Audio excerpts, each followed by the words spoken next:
তো WhatsApp guys, আসসালামু আলাইকুম সবাইকে। আশা করি সবাই ভালো আছেন। আমার কাছে একটা ফোন দেখতে পাচ্তেছেন, এটার হলো ডিসপ্লেটা নষ্ট হয়ে গেছে। কীভাবে নষ্ট হয়েছে সেটাই আজকের ভিডিওতে আগে বলবো।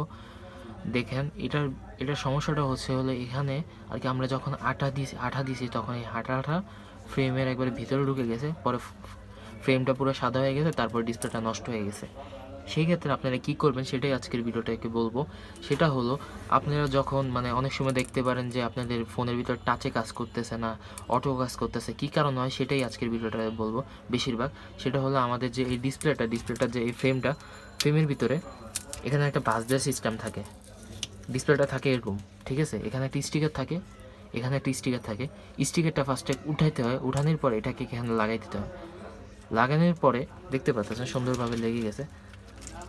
সেই ক্ষেত্রেই আপনাদের ডিসপ্লেটা আর কি অটো কাজ করা শুরু করে যদি এই জিনিসটা না লাগানো থাকে। আর দ্বিতীয়ত হলো, এই ভিতরে যদি আঠা পড়ে যায় সেই ক্ষেত্রে কিন্তু ডিসপ্লে নষ্ট হয়ে যাবে।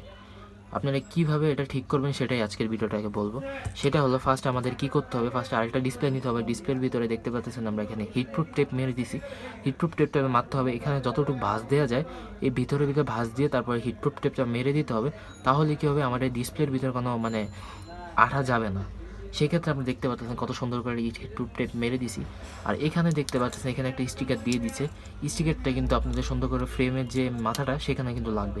যদি এগুলো না লাগান সেক্ষেত্রে আপনার কী হবে, ফোনটা কিন্তু অটো কাজ করবে ডিসপ্লে। যারা নতুন সার্ভিসিং ম্যান আছে তারা জানান না। আশা করি আজকের ভিডিওটা এরকমই। আসসালামু আলাইকুম। যারা ফেসবুক থেকে দেখতেছেন ফলো করে দেবেন, যারা ইউটিউব থেকে দেখতেছেন সাবস্ক্রাইব করে দেবেন।